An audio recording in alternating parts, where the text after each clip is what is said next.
할렐루야. 네. 자, 오늘은 창세기 47장부터 마지막 50장까지 봅니다. 오늘 그래서 성경은 보지 않지만 그 내용을 제가 말씀드릴 겁니다. 오늘은 그 하나님 나라 27번째로서 이 고센 땅, 야곱이 이제 드디어 요셉을 만나러 고센 땅에 들어가는 그 내용부터 시작합니다. 자, 46장에서 보면 요셉이 자신의 정체를 형들에게 밝혀요. 그러죠? 자신의 형들에게 밝힙니다. 그런데 그 소리를 들은 형들이 엄청난 충격을 받습니다. 형들 중에서 그 누구도 요셉이 이렇게 살아서 지금 이 총리가 됐을 거라고는 생각하지 않았어요. 오히려 그들은 생각할 요셉은 아마 노예로서 비참한 삶을 살든가 아니면 죽었을지도 모른다는 그 생각. 그래서 항상 그들은 요셉에게 했던 그런 일들에 대한 죄책감을 가지고 살았거든요. 그런데 그 요셉이 살아서 지금 자기 눈앞에 있는데 그가 애굽의 총리예요. 이러니 얼마나 충격받았겠어요. 자, 그러니까 요셉이 자기 자신을 밝혔음에도 불구하고 그 형들은 기뻐할 수 있는 상황이 아니에요. 기뻐하지 못합니다. 왜냐하면 또 하나 내적으로 뭐냐면 이게 진짜라면 지금까지 아버지한테 속여왔던 거 있잖아요. 아버지한테 거짓말하는 것이 뻔히 들통날 것이고 그 후유증이 어떤 것일까 그 알고 있었기 때문에 사실은 충격도 충격인데 그러니까 기뻐하지 못하는 상황입니다. 그래서 그들은 처음 이 요셉의 소리를 들었을 때 그래서 할 말을 잃어버린 거예요.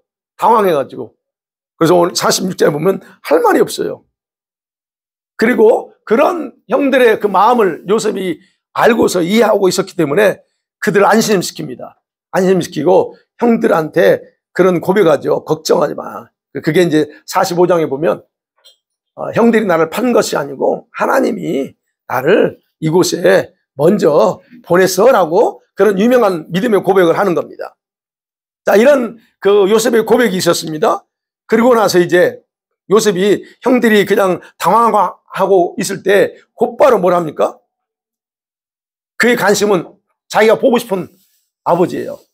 그래서 말합니다. 그 아버지와 가족들이 함께 모여서 살기 위해서 지금 기근이 심하니까 애굽 땅에 오라고 하는 그런 것이 바로 이 요셉의 마음이에요. 물론 이 요셉은 아버지와 자기 그 형제 자매들이 애굽 땅에 오면 어디서 살지 나름대로 생각을 하고 있었어요. 거기가 어딜까요? 그게 고센 땅이에요. 네. 그러니까 자기가 언제든지 아버지를 만날 수 있는 지역.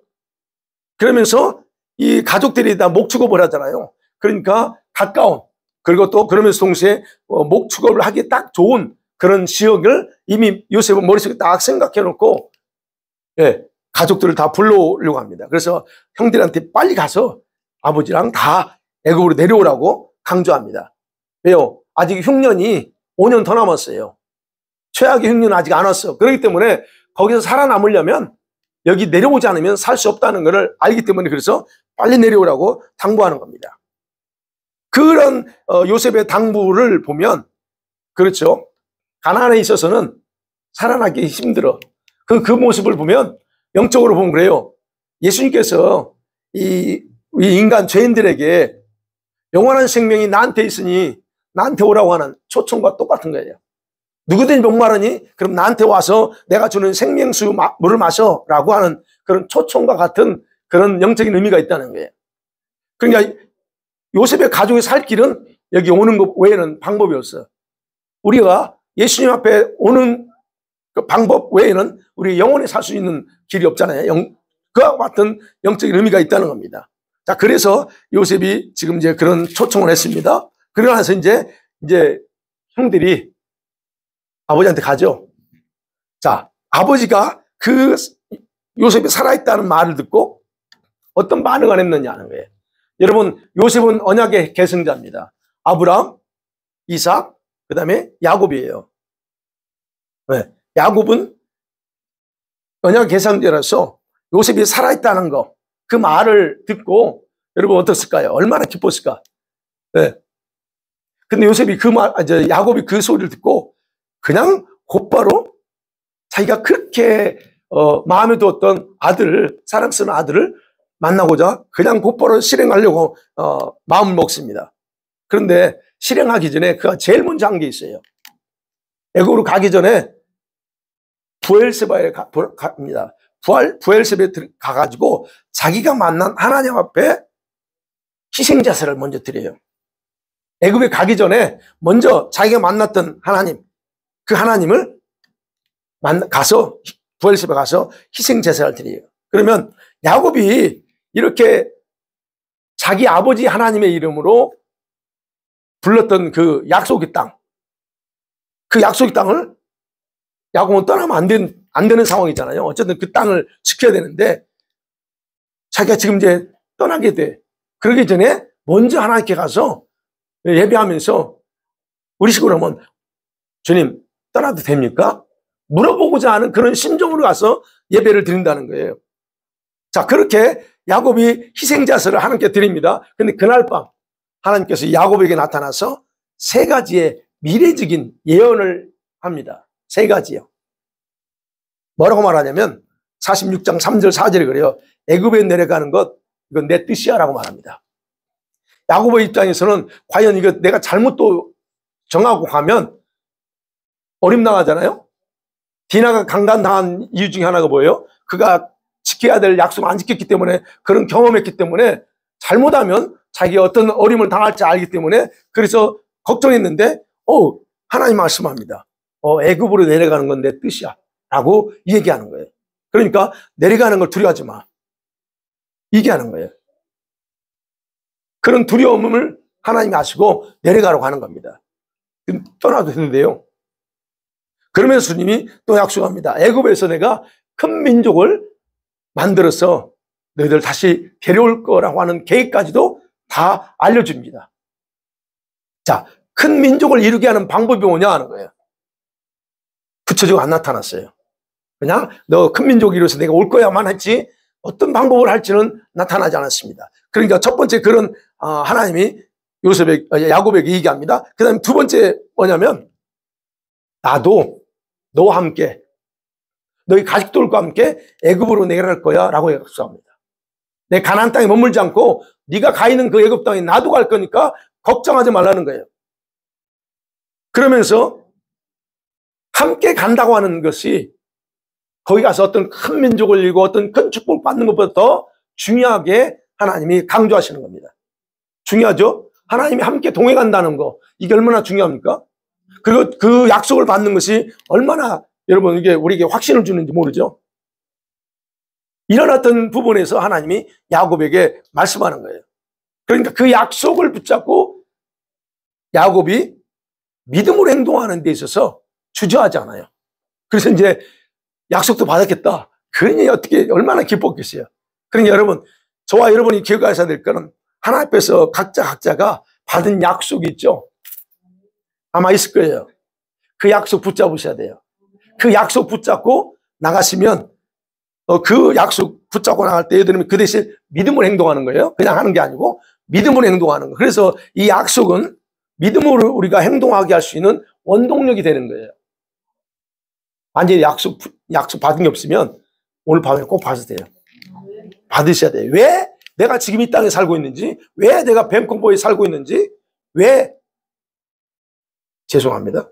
내가 왜 이 밤에 와서 기도해야 되는지 그걸 물어보세요. 왜 기도해야 되는지, 왜 내가 밴쿠버에 살고 있지, 이유를 물어보셔야 돼요. 여러분 그 이유 없이 하나님이 이곳에 보내지 않았거든요. 그래서 그거를 여러분 물어보시라는 거예요. 그러면 그렇게 하게 되면 하나님이 말씀하시면 여러분 그 말씀 붙잡고 간다면 여러분은 진짜 여러분의 삶이 헛된 삶을 살지 않습니다. 결국 하나님께서 이 약속을 주셨기 때문에 야곱은 스스로 결정하고 행동하는 게 아니고 약속을 붙잡고 나가는 거예요. 안 그랬으면 자기 결정으로 나가는 거죠. 잘못할 수 있다는 거예요. 자, 그 다음에 세 번째, 하나님께서 야곱에게 말합니다. 너의 아들 요셉이 너의 장례를 치러줄 거야. 그런 말입니다. 왜 지금 야곱의 죽음에 대해서 얘기할까요? 야곱의 생애가 지금 몇 살이에요? 130이에요.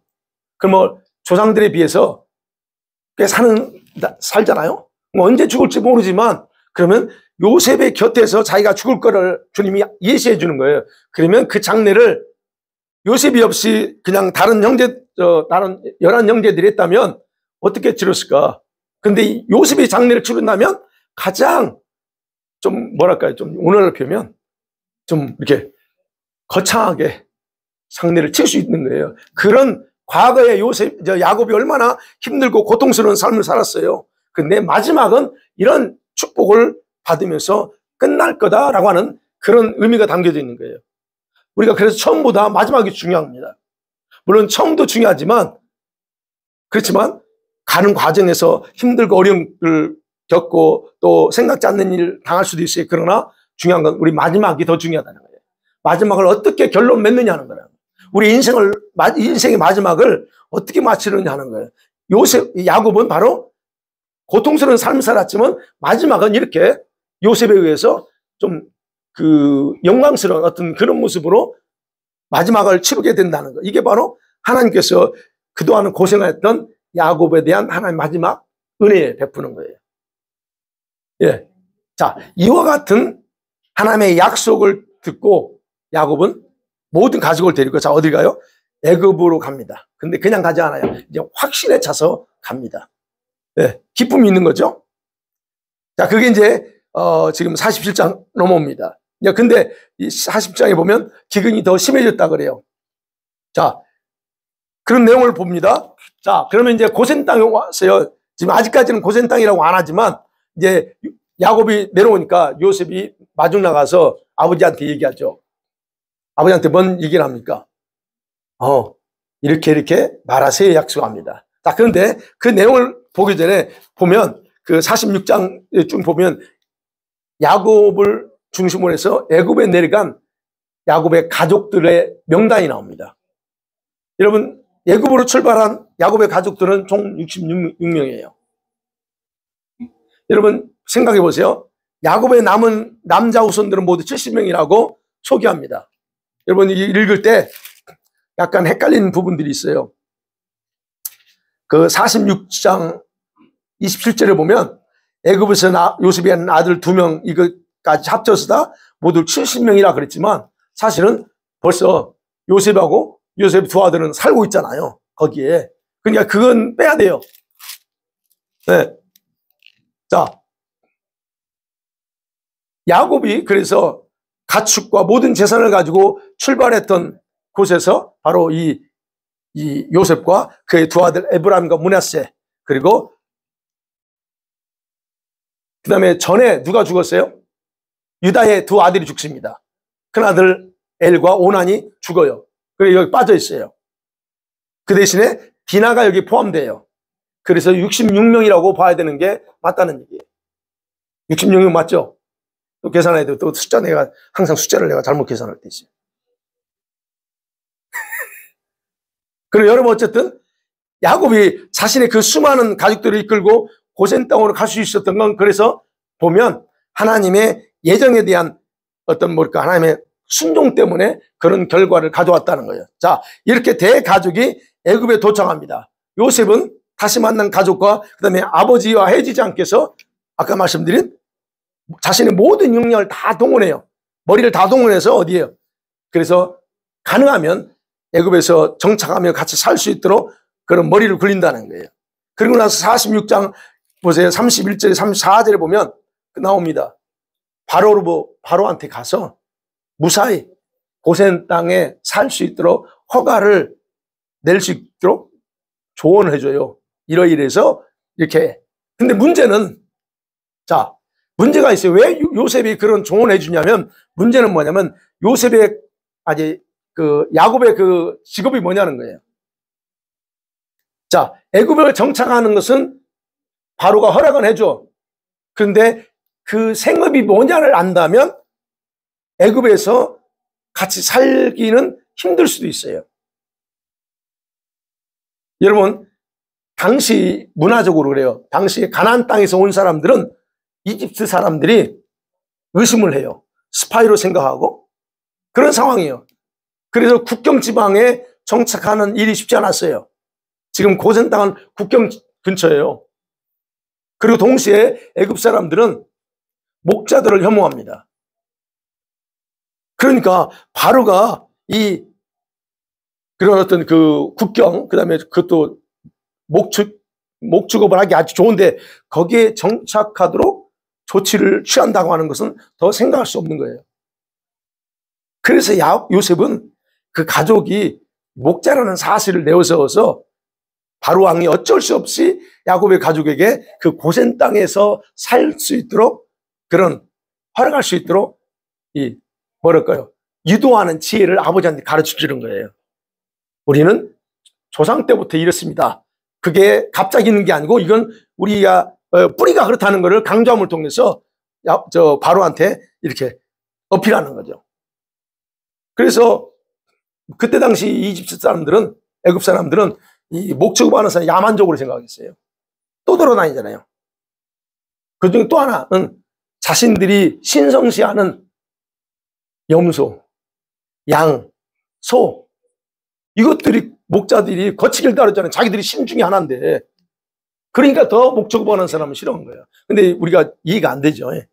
아니, 그 가나안 땅에 또 이집트에도 그 소가 있고 다 있는데 그런 거 잡아먹으면서 그러니까 이런 현상들이 그때 당시 그랬다는 거예요.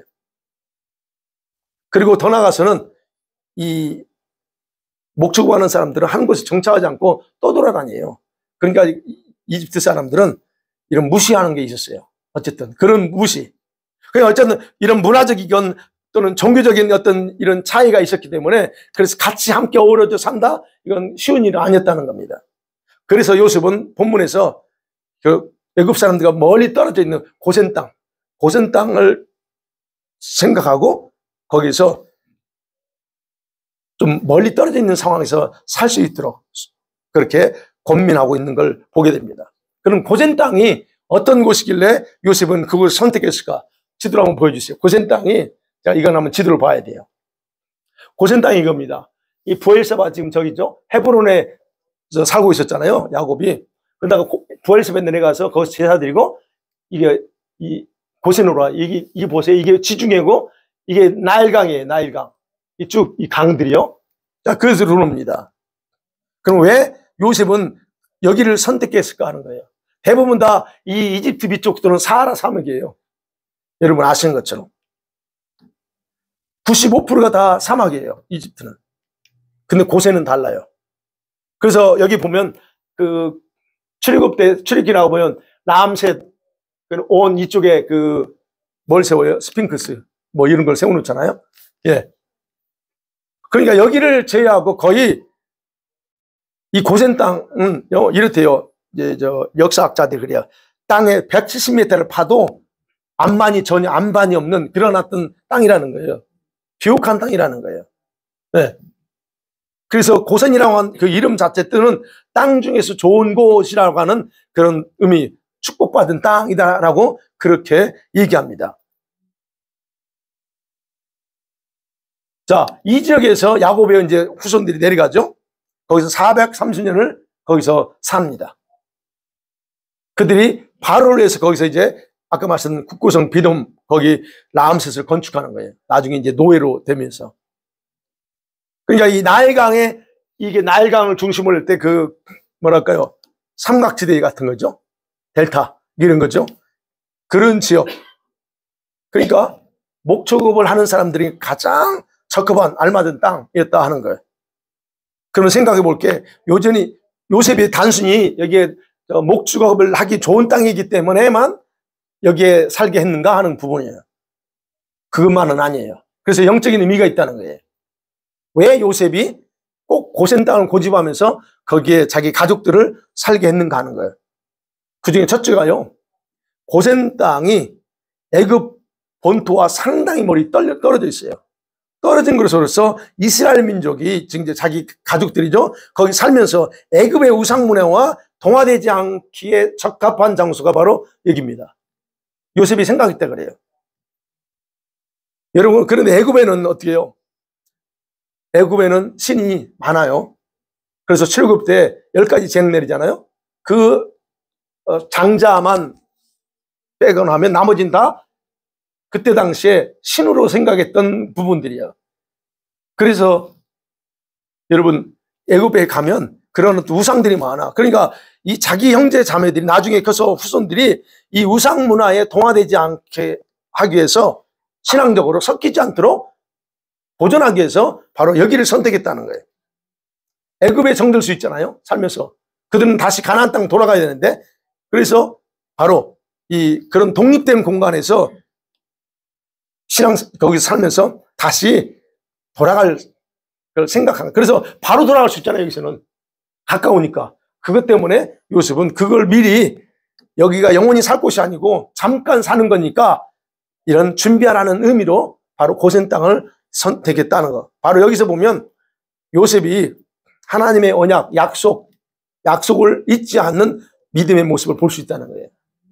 여러분, 요셉이 총리였지만 나중에 그러잖아요. 죽을 때 50장에 가보면 그러잖아요. 나 죽으면 꼭 반드시 하나님이 너희들이 끌어갈 거니까 내 해골도 가지고 와, 얘기하는 거예요. 왜?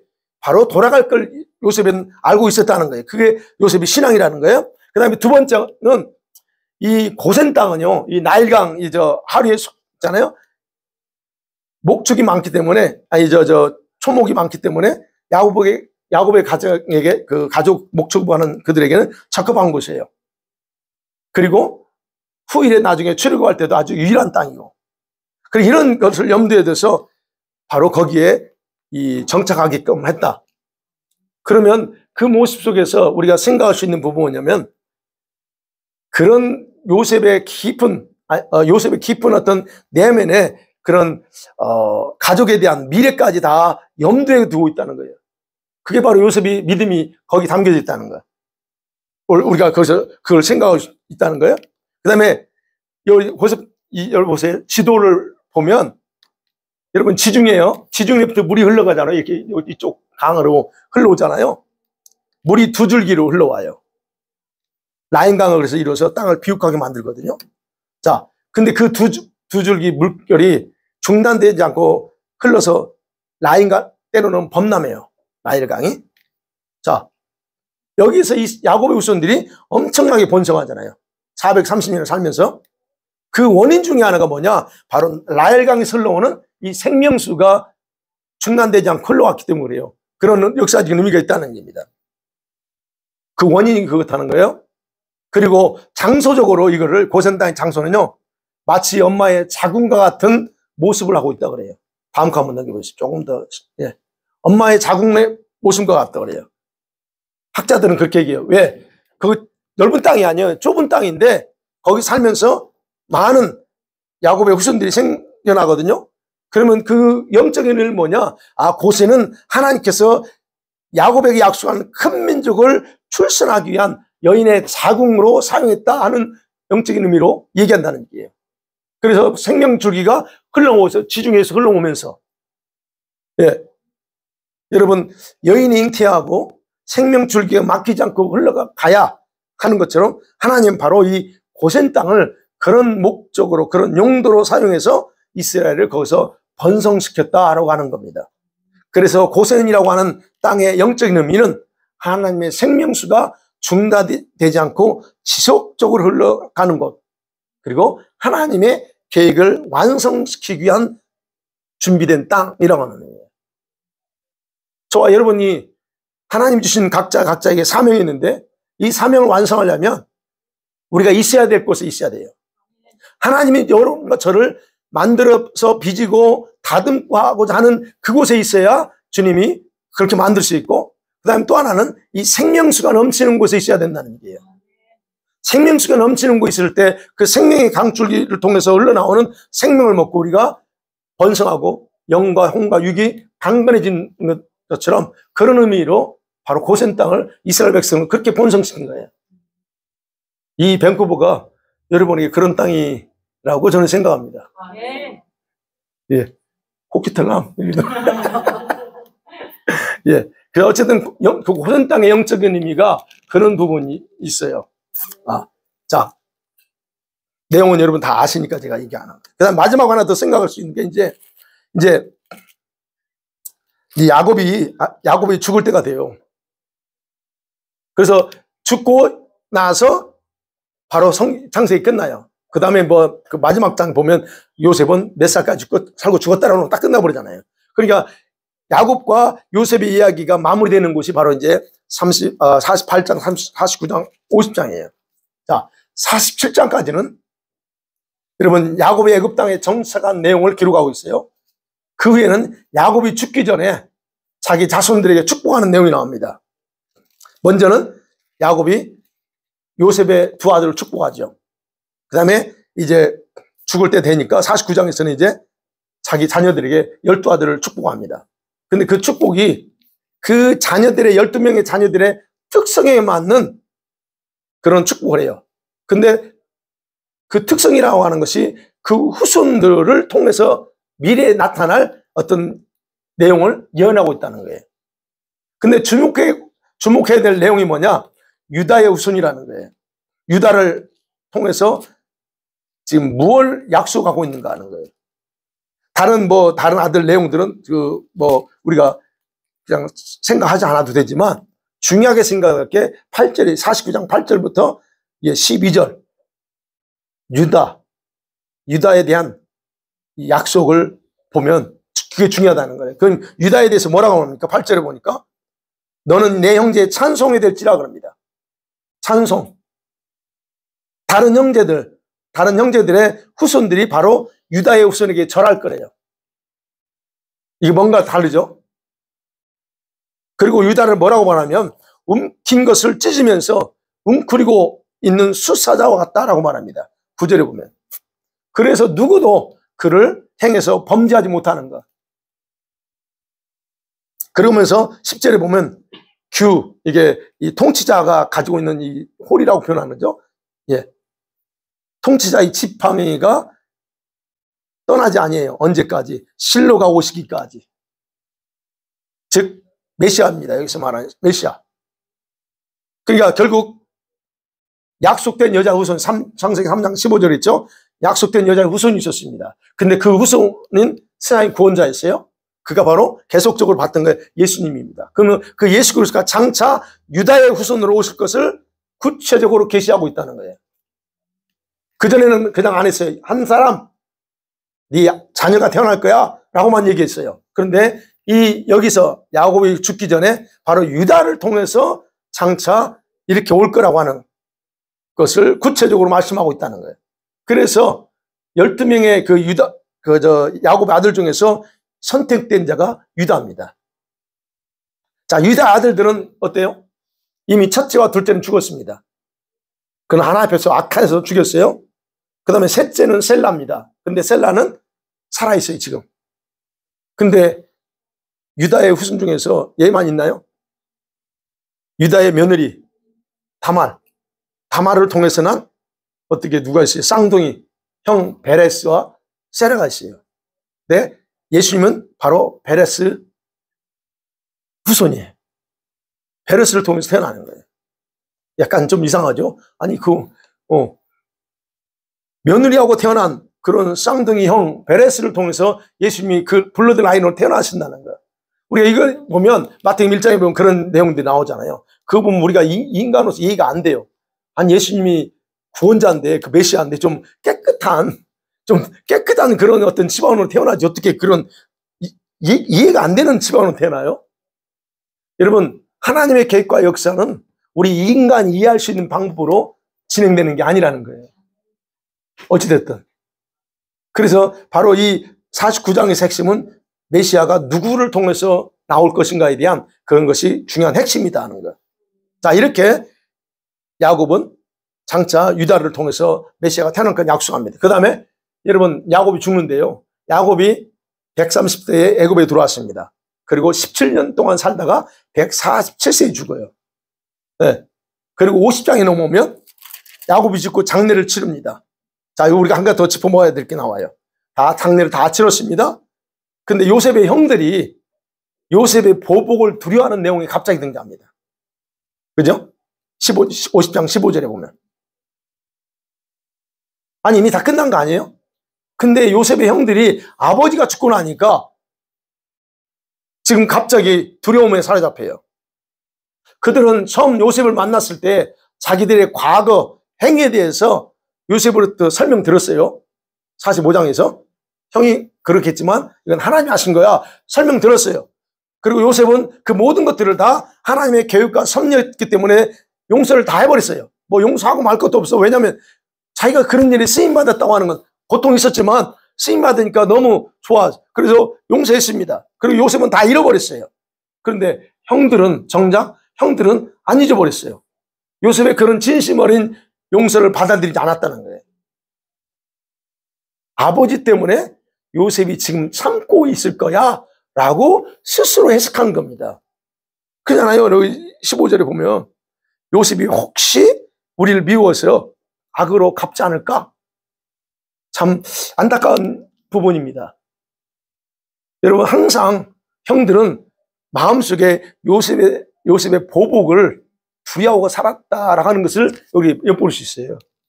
참 힘들었겠다. 그죠? 그것도 17년 동안. 만나고 난 이후에. 여러분, 이런 모습들이 요셉의 형들에게 있는 게 아니에요. 오늘날 많은 우리 신앙인들의 모습에서 이와 동일한 걸 찾아볼 수 있어요. 죄의식. 여러분, 죄책감. 여러분, 지금도 여러분 죄의식과 죄책감에서 자유하지 못하고 사는 그런 모습 있지 않나요? 이게 바로 형들의 가지고 있던 내면의 모습인데 이 모습이 오늘날 우리 성도들의 내면에 자리 잡고 있는 그 모습이라는 거예요. 주님은 용서 다 했습니다. 용서 다 했는데도 불구하고 스스로 그것을 받아들이지 않고 살아가면서 괴로워하는 거예요. 과거에 저와 여러분이 어떤 죄를 졌을지라도 그것을 회개했다면 주님은 다 용서하셨어요. 그러면 자유하세요. 근데 우리는 안 그럴 수 있어요. 그런 분들 안 계시죠? 이번에 우리 집회 때 다 해결됐죠? 10월 마지막 집회 때 다 치유됐을 거예요. 근데 그런 부분에서 만일에 그런 가지고 있다 하면 여러분 이거 오늘 다시 말씀해 자유하세요. 아멘. 주님은요, 여러분 잃어버린 과거를 주님은 다 잃어버렸다는 거예요. 다 잃어버렸어. 근데 나 혼자 그거 가지고 괴로워하고 있고 나 혼자 묶여 있다? 이거는 스스로 자신을 감옥에 가두는 겁니다. 그렇기 때문에 여러분 기억하셔야 돼요. 그래서 바로 이 부분에 지금 한 가지 더 다루고 나가는 이유가 뭐냐면 지금 이 형들의 모습 속에서 여러분 하나님의 나라가 이 요셉의 후손들에게 온전하게 세워지려면 이런 것들이 다 처리돼야 돼요. 즉 오늘날 우리 개인에게도 마찬가지예요. 우리 안에 하나님의 나라가 세워지고 교회 안에 하나님의 나라가 세워지려면 이런 용서하지 못한 또는 자유하지 못한 부분에서 자유하지 않으면 이게 안 돼요. 그래서 다루고 나가는 거예요. 그러니까 우리 개인도 마찬가지지만 우리 성도들끼리 혹시 미움과 아픔가 있다면 이거 하나 다 풀어고 나가셔야 됩니다. 그거 가지고 가면 안 된다는 얘기예요. 자, 그래서 하나님은 우리의 과거를 가지고 사시는 분이 아니고 현재를 보신다는 거예요. 현재 여러분의 지금 현재 모습 아름답고 지금 주님에 대한 뜨거운 마음과 사랑을 가지고 행하고 있는 현재 모습을 보고 있습니다. 그러니까 여러분과 제가 이 요셉의 형들처럼 주님의 용서를 받아들이지 못하고 또 자신은 오히려 더 두려움에 가두지 않고 살기를 원합니다. 네, 결론적으로 마지막 말씀 맺어볼게요. 자, 창세기를 통해서 하나님의 나라 그리고 인간 구원의 방법이 분명히 창세기 1장 이후부터 쭉 나옵니다. 그런데 그 방법은 우리 방법이 아니고 하나님 자신의 방법대로 진행하고 있다는 거예요. 그 내용 중에서 우리가 이제 지금 하나하나 인물 중심으로 살펴봤습니다. 그러니까 하나님의 계획은요, 우리 인간이 생각할 수 있는 방법으로 진행되고 시간 속에서 이루어지고 있다는 거예요. 하나님의 나라가요, 아담이 타락했습니다. 사라져버린 것처럼 깜깜해요. 그래서 죄의 모습만 나타납니다. 불행한 일들만 나타나요. 그럼에도 불구하고 하나님은 뭐 하시느냐? 아니, 하나님은 계속 자기의 뜻을 이뤄가고 있다는 거예요. 오늘날 여러분 지금 세상이 돌아가는 게 얼마나 좀 그래요. 그걸 생각하면 참 안타까워요.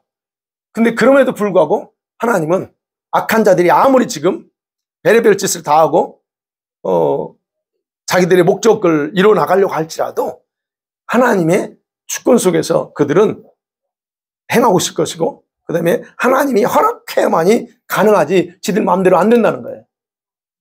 그리고 하나님은 그런 과정 속에서 자신의 계획을 이뤄나간다는, 그래서 악한 자도 이용하시는 거예요.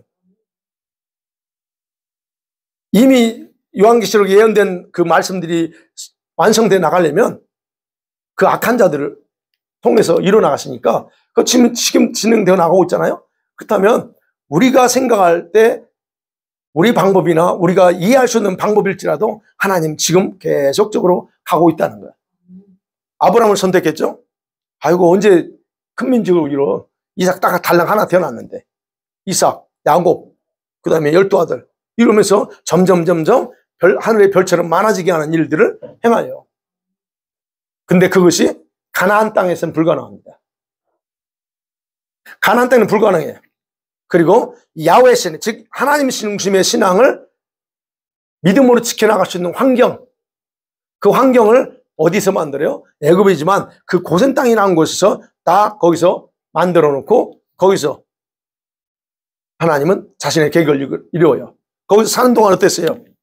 애굽 사람들이 두려워할 정도로 번성해 버립니다. 그래서 나중에 두려우니까 그들을 다 정치적인 힘으로 그들을 노예에 삼은 거잖아요. 그런 일을 주님은 행합니다. 그러면 지금도 역시 그렇게 행하고 계신다는 거예요. 그렇다면 하나님의 나라는 아직 완성 안 됐습니다. 이 하나님의 나라는요 진행 중이에요. 그리고 지금은 저와 여러분을 통해서 이 하나님의 나라를 세워나가고 계십니다. 그래서 우리가 그러죠. 하나님 그의 나라와 그 일을 구하라. 아직 완성이 안 됐기 때문에 그 일을 우리를 통해서 하시는 거예요. 그러니까 하나님은 하나님의 자신의 나라를 세우기 위해서 사람을 찾고 있고 그 사람을 통해서 일을 하시려고 하는 거예요. 바로 그 일에 저와 여러분이 동참하고 저와 여러분이 거기에 자원한다면 그는 저와 여러분 그런 일에 하나님 앞에 붙들려 쓰임받는 거예요. 아멘. 그 중에 하는 방법이 바로 우리가 기도하는 거예요. 기도는 우리를 위해서도 하지만 우리의 기도를 통해서 영역을 확장해 나가는 거거든요. 밴쿠버에서 기도해야 됩니다. 지금 이스라엘에서 기도해야 되고 우리가 여러 곳들을 기도해야 됩니다. 그러나 어떤 기도를 할 거냐 하는 건 우리가 생각해야 돼요. 여러분 우리가 좀 구체적으로 어떤 기도 해야죠? 밴쿠버에서 기도할 때 어떤 기도 해야죠? 회개에서도 기도하고 우리가 기도할 때 좀 구체적으로 하실 필요 있어요. 하나님의 긍휼을 구하는 기도 하셔야 돼요. 하나님 예를 들어서 못된 사람을 악한 짓 하는 사람을 향해서 하나님 제발 악한 짓 못하게 해주세요. 이게 아니고 물론 그렇게 할 수도 있겠지만 우리가 하나님 밴쿠버에 산다면 하나님 밴쿠버의 긍휼을 보셔서 아직 그럼에도 불구하고 살아있는 온전한 생각과 마인드를 가지고 지금 울부짖고 있고 기도하는 그런 분들을 그리고 그들을 기도를 통해서 하나님 악이 무너가고 하나님의 선이 또는 하나님의 공의가 세워지도록 그런 기도 하셔야 됩니다. 그리고 우리 교회를 기도할 때 하나님 교회에 긍휼을 베푸세요. 하나님 이 악이 지금 번성할 때 교회가 정신 못 차립니다. 그러면 하나님 교회에 긍휼 베푸셔서 교회가 이게 깨닫고 제대로 제자리 돌아올 수 있도록 해달라고. 목회자가 그러니까 그럼 목회자도 역시 마찬가지로 그렇게 기도하셔야 된다는 거예요. 자, 우리가 이스라엘에서 기도합니다. 어떻게 기도해야 되죠? 이스라엘에서 기도해야 돼요. 그럼 어떤 기도를 할 거냐는 거예요. 지금 저들이 굉장히 잘못하고 있어요. 굉장히 악한 짓을 하고 있거든요.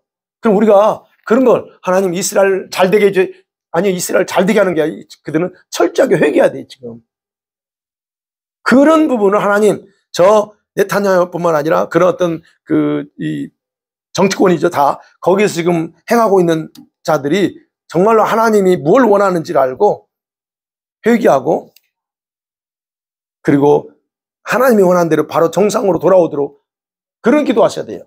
그리고 지금 거기에서 메시아닉 주들이 지금 얼마나 기도하고 몸부림쳐요. 하나님 그들이 위해서 기도하는 것.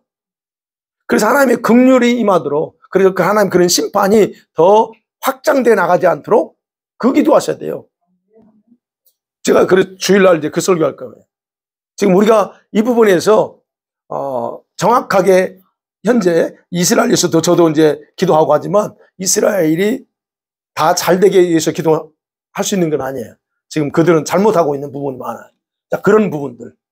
그러니까 이런 어떤 거를 우리가 그래서 정확하게 기도했어야 돼. 그럼 밴쿠버에서도 기도할 때 아니면 저와 여러분 가정을 위해서 기도할 때 그런 어떤 내용들을 정확하게 해서 하나님, 이런 일들이 우리 가정에, 우리 교회 안에, 이 땅에 세워져 나가도록 긍휼 자비를 베풀어 달라고. 안 그러면 하나님의 심판이 멈춰지지 않으니까. 자, 그런 면에서 우리가 그 기도하셔야 돼요. 저와 여러분 같이 부르짖고 기도하는 분들이 있기 때문에 하나님은 지금 모든 걸 이렇게 홀드시키고 또는 잠잠하게 막고 있다는 거예요. 자, 그래서 어쨌든 하나님은 이렇게 우리를 통해서 자신의 계획을 세워나가고 있다. 그렇다면 우리는 이미 그 기도하는 것도 역시 도구라는 거예요. 기도하는 것 자체도 우리가 주님의 도구로 쓰임받고 있다는 거예요. 누군가가 갈라진 틈에 서서 딱 그걸 막고 기도하는 사람이 없으면 하나님은 바로 그냥 심판해버리는데, 우리가 바로 그 중간에 서서 막고 있잖아요. 그게 기도예요. 중보기도. 그래서 우리는 그 일에 우리가 동참하고 있다는 거예요. 자, 그런 면에서 저와 여러분이 이제 이 하나님은 지금 우리를 통해서 일하고 계실 때 하나님의 나라가 눈에 보이지 않지만 계속적으로 주님은 자기의 뜻을 이뤄나가고 있다. 그래서 물리적인 하나님의 나라도 있지만 영적인 하나님의 나라, 이런 부분도 지금 가정에 우리 각 심령 가운데 세워지도록, 그 다음에 각 나라 가운데 세워지도록 우리가 그렇게 기도해 나가면 주님은 자신의 일을 우리를 통해서 이뤄나가실 줄 믿습니다. 아멘. 예. 이 시간에 우리 찬양하고 해야죠. 기도해야죠. 그 기도할 제목은 그래요. 하나님, 예, 하나님 특별히 기억해 주세요. 우리가 하나님은 자기 방법대로 일하시는데 우리는 자꾸 우리의 생각과 계획을 따라서, 환경을 따라서 뭔가를 자꾸 하려고 하는 습성들이 있어요. 그건 저도 마찬가지입니다. 그러나 분명한 것은 우리는 하나님이 뭘 원하고 하나님이 나한테 어떤 걸 하기 원하시는지, 또 하나님이 왜 나를 이곳에 보내서 기도하게 하고 지금 이렇게 하고 있는지, 이런 일부 부분들을 정확하게 알게 해달라고 모르신다면 위에서 기도하시고, 그리고 내가 하나님의 그런 도구로서 하나님께 나를 쓰임받기 원하면 나를 써주시오. 또 자원도 해주시고, 그리고 또 우리가 이제 중보하죠. 이스라엘 위해서 기도하고 여기를 위해서 기도 늘 하는 것처럼 하시고, 그 다음에 하나님 그러면서 동시에 능력도 받아야죠. 하나님이 지금 기도할 때 하나님의 능력을 부어주세요. 그리고 또 요즘 제가 이제 기도하려고 하는 것 중에 하나, 또 우리가 업그레이드 해야 되잖아요. 한 번 더 한 단계 올라가야 되잖아요. 그런 과정에서 제가 기도하는 것 중에 하나는 내가 주님을 더 깊이 찾는 것, seek God입니다. 좀 더 주님을 구하고, 능력도 구해야 되지만 주님을 더 알고 싶어요. 예수님을 더 알고 싶은 이런 어떤 부분들이 이제 우리가 그쪽으로 향해서 나가야 되지 않을까, 이런 마음이 와요. 그러니까 이제 그런 쪽에 우리가 조금 더 주님에 대한 걸 관심을 더 두고 그렇게 기도했으면 좋겠어요.